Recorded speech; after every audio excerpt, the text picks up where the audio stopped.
ఆదికాండము 4వ అధ్యాయము 10వ వచనం అందరం కలిసి చదువుదాం. అప్పుడు ఆయన, నీవు చేసిన పని ఏమిటి? నీ తమ్ముని రక్తము యొక్క స్వరము నేల నుండి నాకు మొరపెట్టుచున్నది. మరి మన యొక్క అంశము నేల మీద సాగిలపడి. మన అంశం ఏంటి? నేల మీద సాగిలపడి. ప్రియమైన దేవుని వారలారా, ఇక్కడ మనం ఒక వ్యక్తిని చూస్తా ఉన్నాము, కయ్యోను హేబేలు. అయితే అన్నయ్య తమ్ముని చంపి చాలా పెద్ద తప్పు చేశాడు. అయితే తన తమ్ముని రక్తము ఎట్లుందంట, ఎక్కడ పడిందంట చూడండి ఒకసారి. ఆ మాట మళ్ళీ ఒకసారి చదువుదాం అందరం కూడా. నువ్వు చేసిన పని ఏమిటి? నీ తమ్ముని రక్తం యొక్క స్వరము ఎక్కడి నుండి మొరపెడుతుందంట? నేలలో నుండి నాకు మొరపెట్టుచున్నది. హల్లెలూయా. నేల మీద నుండి మొరపెట్టే స్వరం. నేల అంటే భూమి. ఉదాహరణకి మీరు అందరు కింద కూర్చొని ఉన్నారు కదా, భూమి మీద కూర్చొని ఉన్నారు. కొంతమంది కుర్చీలో కూర్చుంటారు, ఆరోగ్యం బాగలేని వాళ్ళు.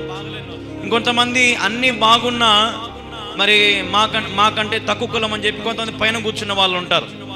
ఇంకొంతమంది మేము అధికారులం అని చెప్పి పైన కూర్చుంటారు. ఇంకొంతమంది మేము నాయకులం అని పైన కూర్చుంటారు. ఎందుకు ఈ మాట చెప్తున్నానంటే, నేల మీద కూర్చోవాలంటే చాలా మంది ఇష్టపడరు, ఫీల్ అవుతారు. నేల అంటే అర్థం ఏంటంటే తగ్గించుకోవడం.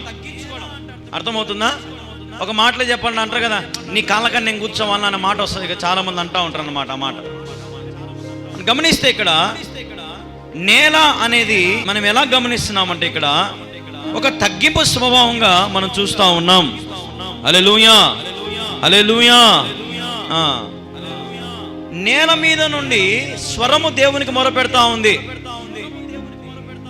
ఈరోజు మరి మనము కూడా నేల అంటే తగ్గింపు స్వభావం, మన స్వరము కూడా దేవుని మొరపెడుతుందా? ఈరోజు మన స్వరము దేవుని మొరపెడుతుందా?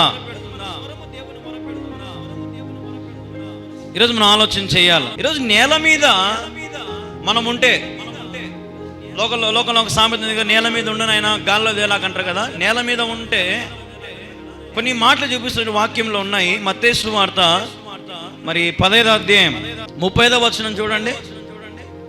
అప్పుడు ఆయన నేల మీద కూర్చున్నాడని జన సమూహమునకు ఆజ్ఞాపించి, ఏం చేశాడంట? ఆజ్ఞాపించిన తర్వాత వాళ్ళని ఏం చేసినాడు? దేవుడు పోషించినాడు. 7 రొట్టెలను ఆ చేపలను పట్టుకొని కృతజ్ఞతాస్తుతులు చెల్లించి వాటిని విరిచి తన శిష్యులకు ఇచ్చెను. శిష్యులు జన సమూహమునకు వడ్డించిరి. అంటే ఎవరైతే నేల మీద ఉన్నారో వారిని దేవుడు ఏం చేశాడు? ఇక్కడ పోషించినాడు.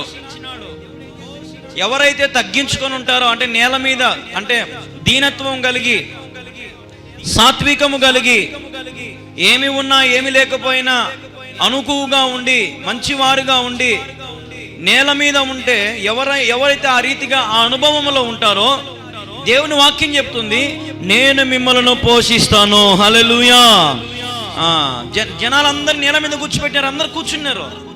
ఆయన ఆజ్ఞకు లోబడ్డారు అందరూ కూడా. లోబడిన తర్వాత మనం చదివినట్లుగా దేవుడు అందరినీ కూడా మరి వడ్డించమన్నాడు. అందరికీ వడ్డించినారు. వాళ్ళందరూ కూడా తృప్తిగా పోషించబడ్డారు. హల్లెలూయా, హల్లెలూయా. ప్రియమైన దేవుని వారలారా, ఈ రోజున మనం తగ్గింపు స్వభావం ఉంటే దేవుడు ఖచ్చితంగా మన జీవితంలో గొప్ప గొప్ప కార్యాలు చేయడానికి సిద్ధంగా ఉన్నాడు. చూడండి, ఒక మాట చూపిస్తాను. కీర్తనల గ్రంథము 113వ అధ్యాయం చూడండి ఒకసారి. కీర్తన 113 8వ వచనం చూడండి ఒకసారి. ఆయన నేల నుండి దరిద్రులను లేవనెత్తువాడు, పెంట కుప్ప మీద నుండి బీదలను పైకెత్తువాడు. హల్లెలూయా. ఎక్కడి నుంచి లేపుతాడంట? నేల నుండి దరిద్రులను లేవనెత్తువాడు నా యేసయ్య. హల్లెలూయా. నువ్వు తగ్గించుకొని ఉంటే చాలు, నా దేవుడు నిన్ను అంచెలంచెలుగా హెచ్చిస్తూనే ఉంటాడు, నిన్ను దీవిస్తూనే ఉంటాడు, నిన్ను ఆశీర్వదిస్తూనే ఉంటాడు, నిన్ను ఫలభరితంగా చేస్తూ ఉంటాడు. ఈ లోకంలో నువ్వు దేనిని బట్టి అతిశయించకూడదు. నీ కులాన్ని బట్టో, మతాన్ని బట్టో, ఉద్యోగాన్ని బట్టో, డబ్బును బట్టో, వెండి బంగారాలను బట్టో ఎప్పుడు కూడా నువ్వు దేవుని దృష్టిలో ఎలా ఉండాలంటే నేల మీద ఉన్నట్టుగానే నువ్వు ఉండాలి. గుర్తుపెట్టుకో, నేల నుండి దరిద్రులను ఆయన లేవనెత్తువాడు. ప్రియమైన దేవుని వారలారా, దేవుడు లేవనెత్తితే ఈ ప్రపంచంలో ఎవరు కూడా మళ్ళీ కూలదోయలేరు. గుర్తుపెట్టుకోండి, ఒకసారి దేవుడు చేయి పట్టుకొని పైకి లేపాడంటే ఇంకా మనుషుల తరం కాదు. ఇంకా మనుషులు ఎన్ని కుట్రలు పడినా, నీ వారే నిన్ను ఎన్ని చేయాలనుకున్నా, నీ రక్త సంబంధికి నిన్ను హాని చేయాలని తలపెట్టినా, నీ చుట్టూ ఉన్న వారు నిన్ను హేళన చేసినా, ఏం చేసినా నువ్వు పడిపోవడము అసాధ్యము. ఎందుకంటే నీ చెయ్యి పట్టి లేవనెత్తిన వాడెవడు? యేసయ్యా. నువ్వు నేల మీద ఉండు. నేల మీద ఉండి నువ్వు ప్రభు కోసం, ఇప్పుడు ఎట్లయితే మరి అతన్ని ఆ రక్తము దేవునికి మొరపెట్టిందో, ఈరోజు నువ్వు కూడా నీ జీవితం ఉన్నంత వరకు ప్రభుకు మొరపెట్టుకుంటానే ఉండు. నేల మీద సాగిలపడి నువ్వు ప్రభుకు మొరపెడుతూ ఉండు. ఎల్లప్పుడూ ప్రభు పాదాల చెంత నువ్వు ఉండగలిగితే, చూడండి ఒక మాట, యోహాను సువార్త 9వ అధ్యాయము 6వ వచనం చదవండి ఎవరైనా. ఆయన ఇట్లు చెప్పి నేల మీద ఉమ్ము వేసి ఉమ్ముతో బురద చేసి వాని కన్నుల మీద ఆ బురద పూసినాక ఏమైంది? వాని కనుచూపులు తెరవబడినాయి. అంటే ఇప్పుడు దేవుడు ఎక్కడ ఉమ్ము మూసినాడు? పైన ఉప్పు అని ఎవరైనా మూసుకుంటాడా? మూసుకుంటే ఎవరి మీద పడుతుంది? మన మీదనే పడుతుందిగా. కానీ ఉమ్మ ఎక్కడ మూయాలా? మరి ఎక్కడ మూయాలా? ఒకరోజు నేను బండ్లో పోతాను, లింగాపురం నుంచి పోతుంటే ఖచ్చితంగా ఆ కొత్త చర్చి కాడ ఒక ఆయన బస్సు అని మూసినాడు, మీద పడింది. ఏం చూస్తే ఆకేసుకున్నాడు ఎర్రగా. అంటే ఏం జరిగింది ఇప్పుడు? అలా ఎవరి మీద ఉమ్మేసినాడు? నేల మీద వేయలే, నా మీద వేసినాడు కదా. ఇక్కడ మనం చూస్తున్నాం. కానీ దేవుడు ఎక్కడ ఉమ్మేసినాడంట? నేల మీద ఉమ్మేసినాడు. ఇప్పుడు నేనేం చెప్పినా మీకు? ఏం చెప్పినా? మీరు ఎక్కడ ఉండాలని చెప్పినా? నేల మీద ఉండాలి. అంటే ఇప్పుడు మన నేల మీద ఉంటే దేవుడు ఉమ్ము వేస్తున్నాడంటే నేల మీద, అంటే మన దేవుని దృష్టిలో మీరు అనుకోవచ్చు, ఏంది బ్రదర్ కళ్యాణం, నువ్వు నేల మీద ఉమ్ము అంటే ఇంత చీపు కనపడుతున్నావు దేవుని కానీ మీరు అనొచ్చు. కానీ అక్కడ నుండే దేవుడు బురద తీసి ఆ బురదతో కన్నులు మీద రాయగానే మనకి ఏం కలిగిందంట? స్వస్థత కలిగిందంట. హల్లెలూయా. ఈరోజు దేవుడు నీ ద్వారా అద్భుతాలు చేయాలని ఆశపడుతున్నాడు. నువ్వు నేల మీద ఉంటే, నువ్వు ప్రార్థన చేయగలిగితే, నా దేవుడు నిన్ను స్వస్థపరచడానికి ఆయన సిద్ధంగా ఉన్నాడు. నీకు భద్రతని ఇవ్వడానికి, నిన్ను పోషించడానికి, నువ్వు ఫలించడానికి, అభివృద్ధి పొందడానికి, నీ తగ్గింపే నీకు ఉపయోగపడుతుంది. ఏం ఉపయోగపడుతుంది? నీ డబ్బు ఉపయోగపడదు, నీ అందము, నీ సౌందర్యం ఉపయోగపడదు. ఏది కూడా మన జీవితాలలో ఉపయోగపడదు ఒక స్థితికి రావడానికి. ఒకప్పుడు ఒక స్త్రీ ఉండేది హైదరాబాద్లో. ఒక 10 ఏళ్ల కిందట ఈ మాట నేను చెప్తున్నాను. అప్పుడు నేను 10th క్లాస్, ఆ మధ్యలో 9th 10th చదువుతున్నప్పుడు ఒక ఆమె ఉండింది. ఆమె పేరు తారా అని ఒక ఆమె ఉండింది అనమాట హైదరాబాద్లో. ఆమె చాలా పెద్ద పెద్ద వాళ్ళతో సంబంధాలు పెట్టుకొని ఉండింది, తప్పుడు సంబంధాలు. అయితే ఒకరోజు ఆమె ఏం చేసిందంటే, అందరివి ఒకరోజు ఆమె టక్కున అన్ని కూడా బయట పెట్టేసింది. బయట పెట్టేసి అందరినీ బెదిరిస్తుంది అనమాట. ఏమనంటే, నేను మీది బయటికి తేకూడదంటే నాకు ఇంత డబ్బు ఇవ్వండి అనింది. సరే అని చెప్పి వాళ్ళు కోర్టుకు పోయినారు. ఆమె మేం కాదు, తను మోసం చేసింది, మేము ఆమెతో ఎందుకు చేస్తాం, ఆమెతో మేము ఎందుకు తప్పు చేస్తామని చెప్పి ఆమెను చెడ్డగా చిత్రీకరించింది ఈ లోకం అంతా. కొంతకాలం తర్వాత ఆమె ఏమైందంటే ముస్లాం అయిపోయింది. దేనికోసం ఆమె కేసులు పెట్టింది? డబ్బు కోసం కేసులు పెట్టింది కదా. టీవీలకు ఎక్కింది, అన్ని ఛానళ్ళకి ఎక్కింది ఆమె. అప్పుడు ఆమె న్యూస్ అంటే చాలా ఫేమస్ అయింది అప్పుడు. కానీ ఇప్పుడు ఆ ముస్లాం అయిపోయింది, చచ్చిపోయిందేమో కూడా తెలియదు, ఏమైందో మరి తెలియదు. కానీ ఆమెకి ఈరోజు ఆమె ₹1 అయినా సంపాదించుకోగలగలే. తన అందం పోయింది, తన సౌందర్యం పోయింది, ఏమి లేదు. గర్వం, నాకేముంది, అందగత్తిని అనుకునింది, పోయింది. ఈరోజు నిజంగా అట్లాంటి వ్యక్తిత్వాలు చాలా మంది జీవితాలలో ఉన్నాయి. నేల మీద ఉండే స్వభావం మనం కలిగి ఉండాలి. నేల మీద ఉండాలి, తగ్గించుకొని స్వభావం మనం కలిగి ఉండాలి. ఈ లోకంలో మనం ఎంత తగ్గించుకుంటా ఉంటే అంతగా దేవుడు, నా దేవుడు లేవనెత్తుతూనే ఉంటాడు. హల్లెలూయా. నువ్వు చేసే మంచి పనులు నీకు సహాయం చేస్తాయి. నువ్వు చేసే మేలులు, ఇతరులకు చేసే మేలులు, అవి నీకు ఉపయోగపడతాయి. నువ్వు చేసే ప్రార్థన, నువ్వు బ్రతికే జీవితము, నీ భక్తిని బట్టి, నీ విశ్వాసాన్ని బట్టి నువ్వు చేసినటువంటి పాపాలు క్షమించబడతాయి నువ్వు నేల మీద ఉంటే. హల్లెలూయా, హల్లెలూయా. నువ్వు తిరిగి మళ్ళా మనము నేలలో చేరాల్సిన వారమే, మట్టిలో కలిసిపోవాల్సిన వారమే, తిరిగి మన్నుకు మన్ను అయిపోవాల్సినటువంటి వారమే. కాబట్టి ఈ లోకంలో దేనిని బట్టి కూడా అతిశయించకుండా దీనురాలమై తగ్గించుకొని దీనత్వం కలిగి సాత్వ్యం కలిగి మనం నేల మీద ఉండగలిగి ప్రభువుకు మొరపెట్టుకుంటే చాలు. ఏమి ఉన్నా ఏమి లేకపోయినా, దేవుడు సుఖ జీవితం ఇచ్చినా ఇవ్వకపోయినా, దేవుడి లోకంలో సమస్య ఆనందం మనకిచ్చినా ఇవ్వకపోయినా, దేవుడు మనకి జీవితంలో కష్ట నష్టాలను లాభాలు ఏమి ఇచ్చినా ఏమి ఇవ్వకపోయినా సరే, నువ్వెప్పుడు కూడా ఎక్కడ ఉండాలా? నేల మీద ఉండాలా. గాల్లో ఎగిరిపోవద్దు. ప్రిస్టేజ్లు, గర్వం, అహంకారం దేవుని మందిరంలో దేవుని దగ్గర తరంగావు, పనికిరావు. ఇక్కడ అంటున్నా, నేను పెంట కుప్పల మీద నుండి నేను లేవనెత్తుతాను అంటే నువ్వు ఇప్పుడు దేంతో పోల్చుకోవాలా? నేను పెంట కుప్ప మీద ఉన్నాను ప్రభా, నన్ను నువ్వు లేవనెత్తు. నేను దరిద్రులను ప్రభా, నన్ను లేవనెత్తు కదా. ఇప్పుడు ధనవంతుని దగ్గరికి పోయి, ధనవంతుడు మంచి కోటీశ్వరుడు ఉంటాడు అనుకో, దానికి అంబానీ ఉన్నాడు, అంబానీ దగ్గరికి పోయి, అయ్యా నేను చెప్పినట్టు చెప్పు అంటే, చెప్తాలే చెప్పు, నేను దరిద్రుడను, పెంట కుప్ప మీద నుండి నన్ను లేవనెత్తు అంటే అంబానీ చెప్తాడా? ఎందుకు చెప్తా? నేను దరిద్రున్నా నీకు అంటాడు, ఇప్పుడే కొనేస్తా అంటాడు నిన్ను మాట పడితే కదా. కానీ ఎవరైతే తగ్గించుకుంటారో వారి నోట్లో నుంచి ఒక మాట వస్తుంది, నేను దరిద్రులను. హల్లెలూయా. నేను పెంట కుప్ప మీద నుంచి లేవనెత్తుతాడు. ప్రియమైన దేవుని వాళ్ళు ఈరోజు మీరు ఎంత తగ్గించుకుంటే చాలు, అంతగా మిమ్మల్ని దేవుడు హెచ్చిస్తూ ఉంటాడు. మీ అధికారులకు మీరు లోబడి ఉండాలా, మీ సంఘానికి మీరు లోబడి ఉండాలా, దేవునికి లోబడి ఉండాలా, మీ తల్లిదండ్రులకు లోబడి ఉండాలా. సమస్తము ఈ లోకంలో మీరు ఒకరికొకరు ఆదరణ కలిగి, ప్రేమ కలిగి మీరు ఉండగలిగితే దేవుడు మిమ్మల్ని ఖచ్చితంగా హెచ్చిస్తాడు. వాక్యం అదే చెప్తా ఉంది. ఏ రీతిగా అయితే మరి తన తమ్ముని రక్తము నేల మీద పడి చిందించబడి దేవునికి మొరపెడుతూ ఉందో, దేవుడు కూడా ఎంతో బాధపడ్డాడు ఆ మొదటి తప్పును చూసి. ప్రియమైన దేవుని వారలారా, ఒక తగ్గింపు ఆత్మీయ జీవితాన్ని కలిగి మనం ఉందాం. మన ఆత్మీయ జీవితంలో ఎప్పుడు తగ్గింపు స్వభావం, చెప్తే వినడం, నేర్చుకోవడం, ఇంకా వినాలని ఆశ కలిగి ఉండడం, ప్రభు సన్నిధిలో సమయం గడపని ఆశ కలిగి ఉండడం, ప్రభుత్వం మాట్లాడాలని ఆశ కలిగి ఉండడం, అటువంటి అనుభవాల గుండా మనం ఉండగలిగితే నేను చెప్పినట్టుగా దేవుడు మీకు ఫలభరితమైన జీవితం కలుగు చేస్తాడు. హల్లెలూయా. మిమ్మల్ని పోషిస్తాడు, మిమ్మల్ని సంరక్షిస్తాడు. మీకున్న ఆపదలు, మీకున్న శ్రమలు అన్నిటి నుండి దేవుడు తప్పిస్తాడు ఖచ్చితంగా. మీరు ఆత్మీయతంగా తగ్గింపు జీవితం కలిగి ఉండండి, శరీరంగా తగ్గింపు జీవితం కలిగి ఉండండి.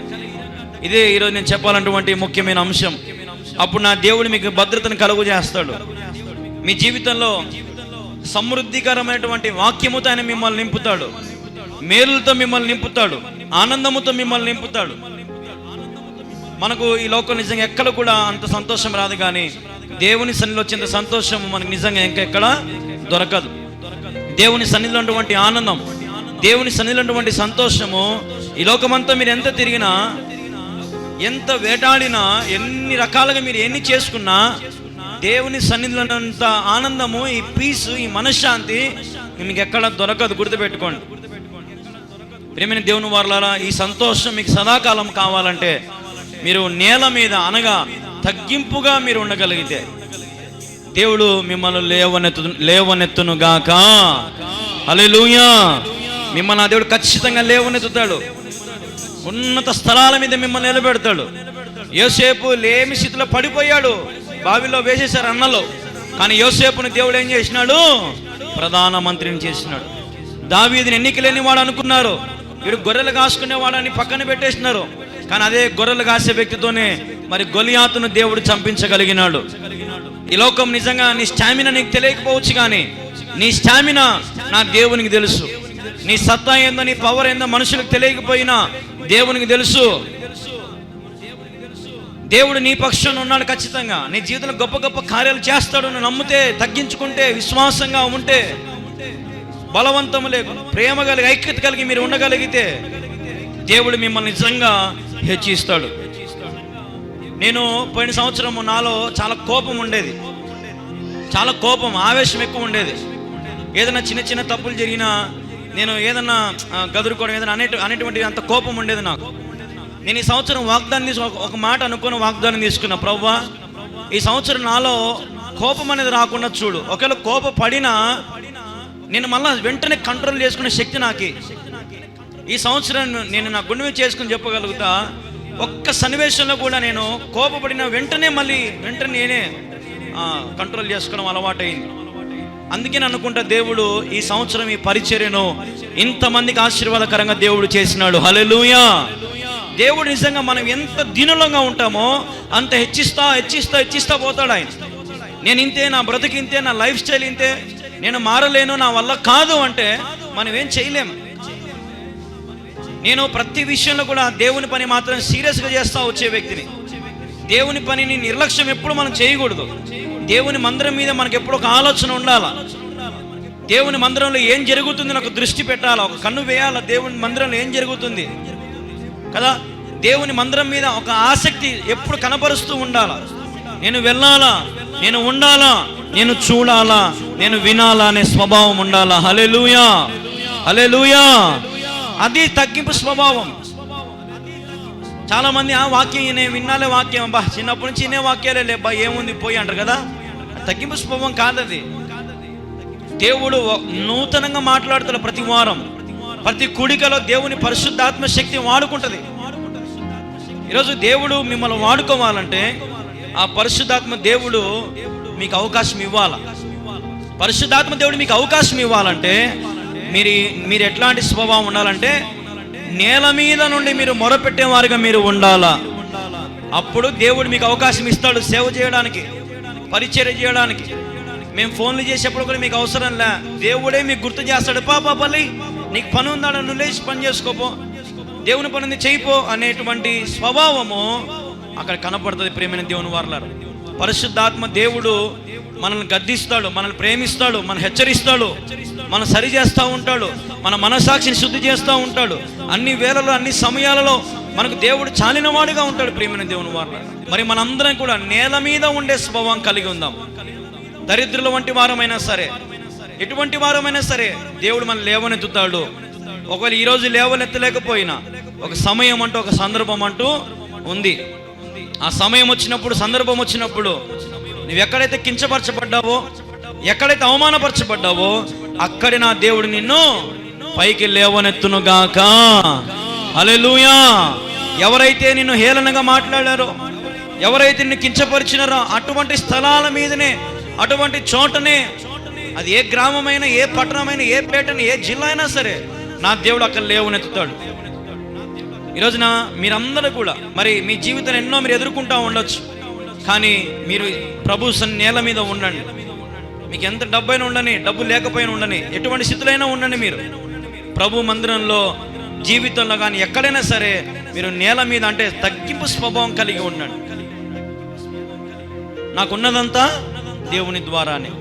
నేను ఈరోజు జీవిస్తున్నానంటే దేవుని కృప ద్వారానే. నేను నడవగలుగుతున్నానంటే దేవుని దేవుని కృప వలనే. నేను ఆరోగ్యముగా శక్తివంతునిగా నేను ఉండగలుగుతున్నానంటే దేవుని కృప వలనే. ఈరోజు నిజంగా దేవుడు లేకపోతే మనం క్షణమైనా జీవించలేం. దిగంబరులుగా వచ్చినాం. మనం వచ్చేటప్పుడు ఏమైనా తీసుకొచ్చుకున్నామా? ఏం తీసుకొచ్చుకోలే. పోనీ పోయేటప్పుడు ఏమైనా తీసుకెళ్తామా? ఏం తీసుకెళ్ళలేం. కాబట్టి ఈ లోకానికి ఎలాగొచ్చామో తిరిగి మళ్ళీ అలాగే మనం వెళ్ళవలసిన వారమై ఉన్నాం. మట్టికి మన్నైపోతాం ఒకనొక సమయం వచ్చినప్పుడు, ఒక సందర్భం వస్తుంది. కానీ నేను చెప్పదలుచుకున్నానంటే ఈ లోకానికి నువ్వు వచ్చేటప్పుడు ఏమి నువ్వు తీసుకొని రాలా, పోయేటప్పుడు ఏం తీసుకొని పోలేవు. కానీ పోయే లోపు నువ్వు ఒకరిని తీసుకొని పోవచ్చు. ఆయన పేరే యేసయ్య. హల్లెలూయా. యేసయ్యని సంపాదించుకుని వెళ్ళగలగాల పరలోక రాజ్యానికి. యేసుతో టీవీగా నువ్వు నడచగలగాల పరలోక రాజ్యంలో.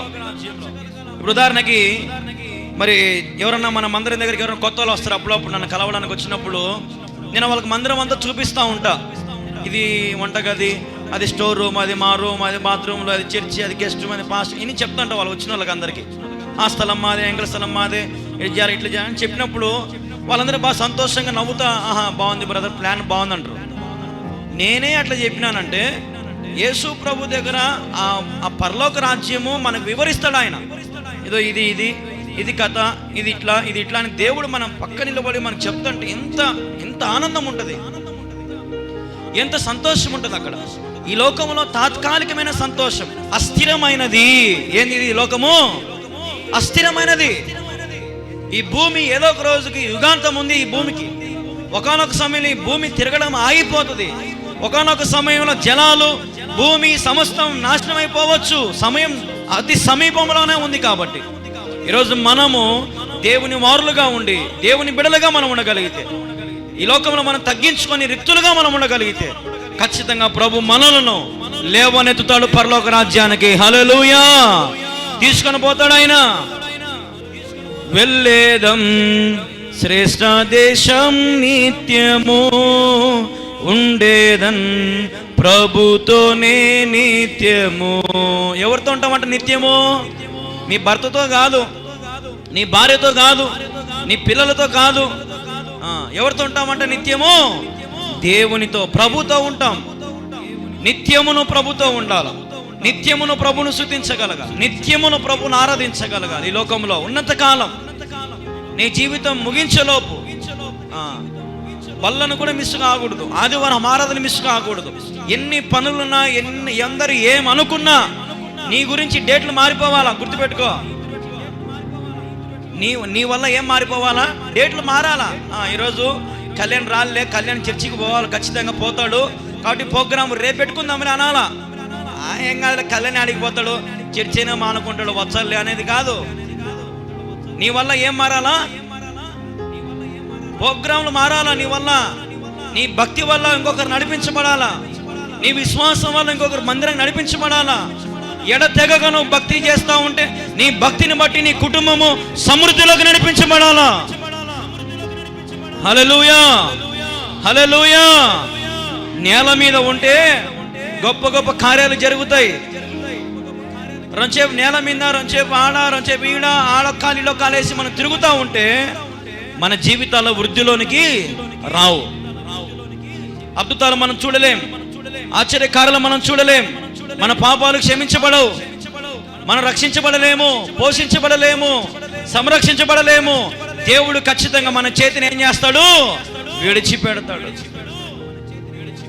ఈ లోకంలో నువ్వు దేవుని బిడ్డగా ఉండగలిగి, నువ్వు తగ్గించుకొని దీనురాలుగా నువ్వు ఉండగలిగితే, నా దేవుడు ఎన్నటికీ ఎప్పటికీ నీ చేతిని విడిచిపెట్టాడు. అందరైతే ఈ మాటలు వింటున్నారో, మన జీవితంలో మనం నడిపించేవాడు మన దేవుడే, మనకు ఆయుష్నిచ్చింది మన దేవుడే, మనకి బిడ్డలను కలిగించింది మన దేవుడే.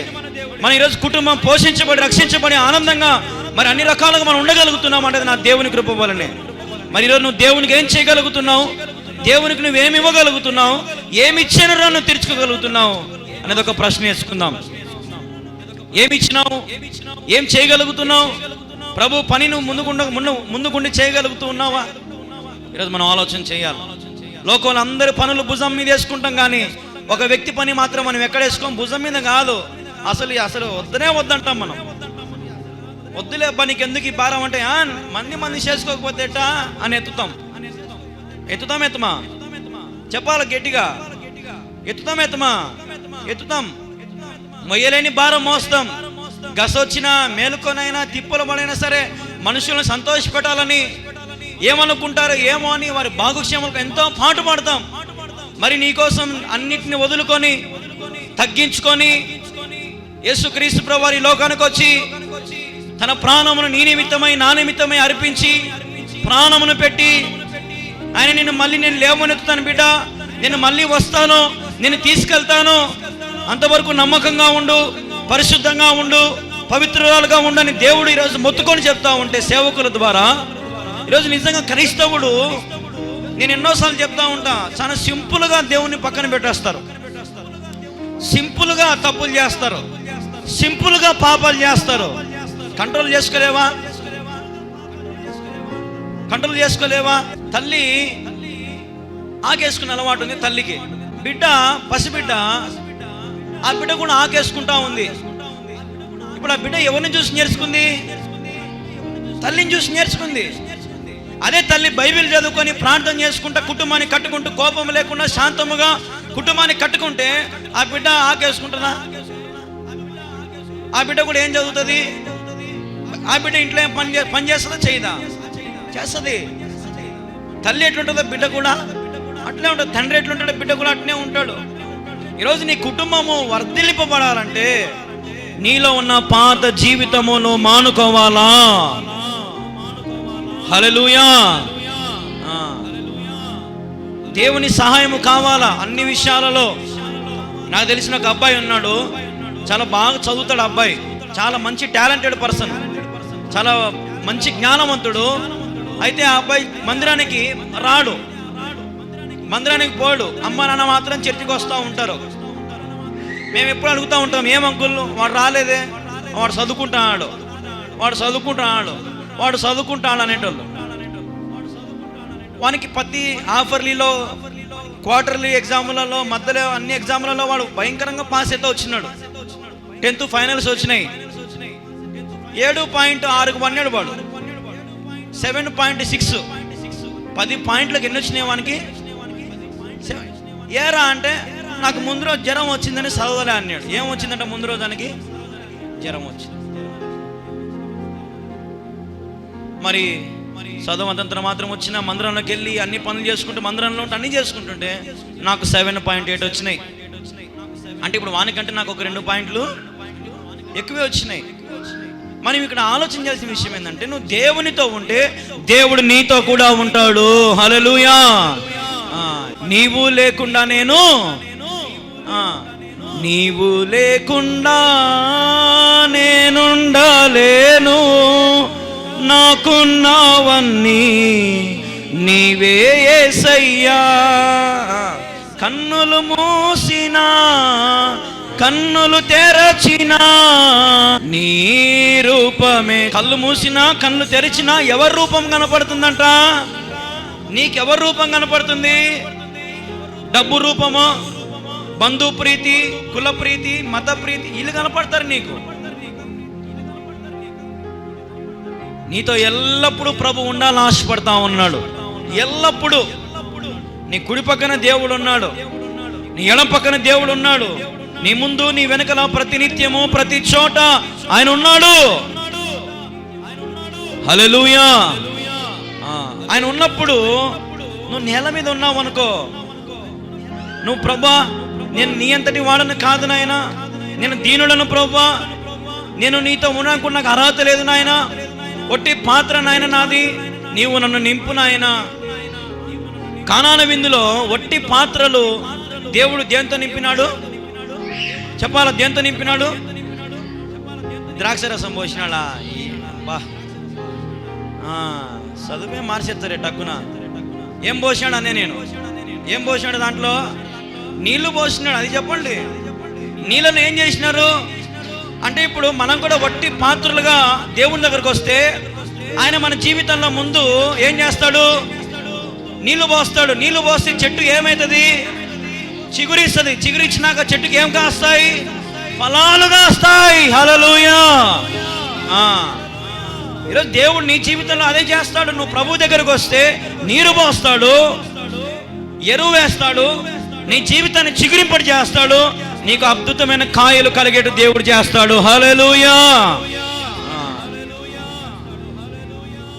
అందుకే వాక్యం ఎప్పుడు ఒక మాట చెప్తా, ఆకాశమందు నీవు నాకుండగా ఈ లోకంలో నాకు ఏదియూ అక్కరలేదు. హల్లెలూయా. నాకేది అక్కర్లేదు, నువ్వు నాకుంటే చాలు, అంతే. నీవు లేకుండా నేను ఉండలేను. కన్నులు మూసినా కన్నులు తెరిచినా నా చూపులలో నీ రూపమే. నాకు నువ్వే కనపడుతున్నావు. ఎందుకంటే నాకు ఇంకొకటి దిక్కు లేడు, ఎవరు లేడు. నన్ను పోషించేవాడు, కాపాడేవాడు, రక్షించేవాడు ఎవరు లేరు. మీరు అన్నీ ఉండేవాడి దగ్గరికి పోయే బదులు ఏమీ లేని దగ్గర ఒకసారి అడిగి చూడండి, ఎట్టుండవు అంటే, ఎట్టుండలేనైనా నాకు దేవుడే దిక్కునైనా అంటారు. మీరు కానీ ఎవరి మాటని వినండి. మీరు అన్నీ ఉన్నాడు, ఈ మాట అన్నాడు. భార్య, భర్త, పిల్లలు, అన్నదమ్ములు, ఆకులు, ఒక్కలు, మందు, సీసా అన్నీ ఉన్నాడు. దేవుడు దిక్కు అంటాడా? అన్నాడు. ఏమీ లేని స్థితిలో నాకు నా దేవుడి దిక్కు అంటారు. హల్లెలూయా. నేనేం చెప్తున్నానంటే, నీకు ఎంత ఉన్నా ప్రభువా నేను ఏమీ లేని వాడనయ్యా, నేను వట్టి పాత్రనయ్యా, నేను తగ్గించుకుంటా నీ సన్నిధిలో అని ఎవరైతే నేల మీద నుండి సాగిల పడతారో, వారి జీవితాలను దేవుడు సువర్ణముగా మార్చునుగాక. హల్లెలూయా. అద్భుతంగా దేవుడు మారుస్తాడు. ఈ లోక యాత్రలో మనం ముగించేలోపు, ఈ లోక యాత్ర మనం ముగించుకొని తిరిగి ప్రభు దగ్గరికి వెళ్ళేలోపు, ఈ లోకంలో మన భక్తిని ఎప్పటికీ చేయి విడిచిపెట్టకూడదు. ఎన్ని కష్టాలు వచ్చినా, ఎన్ని నిందలు, ఎన్ని బాధలు వచ్చినా, ఎట్టి పరిస్థితుల్లో మన ప్రభు చేతిని మనం ఎన్నటికీ విడిచిపెట్టకూడదు. మన దేవుడు యేసుక్రీస్తు ప్రభు అని మనం నిజముగా నమ్మాలా. మనమే నమ్మకపోతే బెడుగు ఏం చెప్తాం చెప్పండి? మనమే దృఢంగా నా దేవుడు యేసయ్యా, యేసు తప్ప నాకు వేరేది లేదు అని మనం చెప్పగలుగుతున్నామా? అంత్య దినాల్లో మనం ఉన్నాం. రేపు ఏం సంభవిస్తుందో మనకు తెలియదు. రోజులు మారిపోతూ ఉన్నాయి, కాలాలు మారిపోతూ ఉన్నాయి, సిచ్యువేషన్లు మారిపోతూ ఉన్నాయి, పరిస్థితులు మారిపోతూ ఉన్నాయి. రేపు ఏం సంభవిస్తుందో మనకు తెలియదు. ఏం ప్లానింగ్లు జరిగితే మనకు తెలియదు. రేపు ఎటువంటి పన్నాగాలు జరిగితే మనకు తెలియదు. ఎటువంటి సిచ్యువేషన్స్ మనం ఉన్నాం మనకు తెలియదు. కాబట్టి ఈరోజు నువ్వు ప్రభువుని అడిగి, ప్రభా రేపటి దినం కొరకు నన్ను నీవు కాపాడు, నా బిడ్డల చుట్టూ కంచె వేసి భద్రపరచు, నా కుటుంబం చుట్టూ కంచె వేసి భద్రపరచు అని ఏ కుటుంబంలో అయితే ప్రార్థన ఉంటుందో, దివారాత్రములో ఎప్పుడు ప్రార్థన ప్రార్థన వాక్య ధ్యానం ప్రభు విషయంలో, ఊరికి పాట పాడడం కాదు, కన్నులు మూసినా కన్నులు తెరిచినా నా చూపుల నీరు పాట కాదు, నిజంగా జరగాలంటే యేసు నామములో. హల్లెలూయా. నిజంగా జరగాల. ఎప్పుడు నీకు యేసు గుర్తు రావాలా? యేసు లేనిదే నేను నడువలేను, ఒక అడుగైనా వెయ్యలేను. యేసు లేనిదే నేను నడవలేనయ్యా, నా వల్ల కాదు. Without Jesus I can't walk today and tomorrow and yesterday. ఈరోజు రేపు నిన్న నేను నడవలేను. నాతో యేసయ్య ఉన్నాడు, నేను నడవగలను. మాటలు వింటున్న సర్వజనులారా, యేసుక్రీస్తు ప్రభు యందు సంపూర్ణ విశ్వాసం ఉంచండి. నీవును నీ ఇంటి వారు గొప్ప రక్షణ పొందుతారు. అన్ని నామముల కంటే పైనామం గలవాడు యేసుక్రీస్తు ప్రభు వారు. నువ్వెవరువైనా సరే, యేసుక్రీస్తు ప్రభు మతాన్ని స్థాపించడానికి రాలేదు, కానీ యేసుక్రీస్తు ప్రభు వారు ఒక మార్గమును చూపించడానికి వచ్చినాడు పరలోకానికి. ఆయన అన్నాడు, నేనే మార్గము, నేనే సత్యము, నేనే జీవం అన్నాడు. కాబట్టి ఈరోజు నువ్వు తగ్గించుకొని నీ మనసులోకి యేసయ్యను ఆహ్వానిస్తే, యేసయ్యను నీ హృదయంలోకి చేర్చుకుంటే, ఆయన నిన్ను ఒక మార్గంలోకి నడిపిస్తాడు. ఆ మార్గంలో నడిచిన వాడు ఎన్నటికీ పడిపోడు. ఆ మార్గంలో నడిచిన వాడు ఎన్నటికీ కూలిపోడు. ఆ మార్గం నడిచిన వానికి ఎన్నటికీ ఏ ఆపద వాని జీవితంలో సంభవించదు. హల్లెలూయా. ఎందుకంటే వాక్యం చెప్తా ఉంది, ప్రయాసపడి పాపభారం మోసుకొచ్చుచున్నా, చెప్పాలా, సమస్త జనులారా నా యొద్దకు రండి, నేను మీకు విశ్రాంతిని కలుగజేస్తానని వాక్యం చెప్తా ఉంది. ఈరోజు నా ప్రభు యొద్దకు వచ్చి, ప్రభా నాకు విశ్రాంతి లేదు, నెమ్మది లేదు నాయన, నాకు నెమ్మది ప్రభు అని నువ్వు అడిగితే చాలు. ఈ రాత్రి నుండి నా దేవునికి మనశ్శాంతిని కలుగజేస్తాడు. ఈ రాత్రి నుండి ఎండిపోయిన నీ జీవితాన్ని నా దేవుడు చిగురింపు చేస్తాడు. అన్న బాధల్లో ఉన్నావా? అక్క బాధల్లో ఉన్నావా? తమ్ముడు బాధల్లో కష్టాల్లో ఉన్నావా? చెల్లెలా బాధల్లో కష్టాల్లో ఉన్నావా? దేవుడు నీకున్నాడు, నీ పక్షంలో ఉన్నాడు. దేవుడు నీ పక్షం నిలబడి గొప్ప కార్యాలు చేయడానికి నా యేసయ్య సిద్ధంగా ఉన్నాడు. నమ్మి విశ్వాసం ఉంచి ప్రభువైన యేసుక్రీస్తు వద్దకు నువ్వు రాగలిగితే చాలు, నా దేవుడు నీ జీవితాన్ని 100 10 రెట్లు కాదు 100 నా దేవుడు ఆశీర్వదించి ఉన్నత స్థలముల మీద నా దేవుడు మేము నిలబెట్టాలని. అయితే నువ్వు మొరపెడతానే ఉండు. తన తమ్ముని రక్తము, తమ్ముడు చచ్చిపోయినప్పటికీ కూడా నేల మీద పడి తన రక్తము ప్రభువుని మొరపెట్టుకుంటూనే ఉంది. ఈరోజు నీవు కూడా మొరపెడుతూనే ఉండు. ఎన్ని ఆపదలు జరిగినా, ఎన్ని ఆపదలు సంభవించినా ప్రార్థన మానద్దు, ఆరాధన మానద్దు, స్తుతించడం మానద్దు. సింపుల్ గా మానేయద్దు. ఎట్టి పరిస్థితులు ఎప్పుడు కూడా మానేయద్దు. సింపుల్ గా జాగ్రత్తగా ఉండి ప్రభుని మనం మహింపరచగలిగితే అప్పుడు ప్రభు మీ కుటుంబాన్ని క్షేమముతో నింపుతాడు. దేవుడి కొద్ది మాటలను దీవించి ఆశీర్వదించును గాక. ఆమేన్. ప్రార్థన చేసుకుందాం. ప్రార్థన. మా ప్రియమైన యేసుక్రీస్తు ప్రభువా, నీకు వేలాది వందనములు, స్తోత్రములు తండ్రి. ఇదిగో ఈ సమయంలో ఇంతవరకు నీ మాటలు చెప్పే ధన్యత మాకు ఇచ్చిన నీకు వందనాలు. ఎందరైతే నీ మాటలు విన్నారో, ఎందరైతే ప్రభువా నీ వాక్యాన్ని విన్నారో, వాక్యపు వెలుగులో వారిని ఫలభరితంగా చేయమని, వారిని ఆశీర్వదించమని, వారి కుటుంబాన్ని కట్టి ఫలభరితంగా ఆశీర్వాదకరంగా చేయమని నీ సన్నిధిలో వేడుకుంటున్నాను. తండ్రి, ఎవరైతే మరి నేల మీద నుండి సాగిలు పడుతున్నారో, అనగా తగ్గింపు స్వభావం కలిగి ఎందరైతే ఆత్మీయ జీవితంలో మరి పట్టు వదలక మరి ప్రార్థన చేసుకుంటూ జీవిస్తున్నారో నాయన, వారి కుటుంబాన్ని లేవనెత్తమని వేడుకుంటున్నాను ప్రభా. వారిని ఫలభరితంగా చేయండి, వారిని ఆశీర్వదించండి, వారిని హెచ్చించమని నీ సన్నిధిలో వేడుకుంటా ఉన్నాను. వారికి కావాల్సిన సమస్త ఆనందముతో వారిని నింపండి. మంచి నిద్ర, మంచి ఆరోగ్యము, శక్తి, బలం వారికి అనుగ్రహించండి. మనశ్శాంతి, నెమ్మది వారు కలిగించమని వేడుకుంటా ఉన్నాం. వారి కుటుంబాన్ని బహుగా ఆశీర్వదించమని, వారి కుటుంబాన్ని, వారి పిల్లలను దీవించి ఆశీర్వదించమని నీ సన్నిధిలో వేడుకుంటూ ఉన్నాం. మా విశ్వాసులందరినీ దీవించమని వేడుకుంటున్నాం. ప్రతి ఒక్కరిని నీవే పేరు పేరున ఆశీర్వదించి ఫలభరితముగా చేయమని వేడుకుంటూ, ఘనముగా వారిని హెచ్చించమని, వారికి కావలసిన మేలులతో వారిని తృప్తిపరచమని వేడుకుంటూ, అతి శ్రేష్టమైన యేసుక్రీస్తు నామములో ప్రార్థించి స్తుతించి అడిగి వేడుకొనుచున్నాను తండ్రి. ఆమేన్, ఆమేన్, ఆమేన్.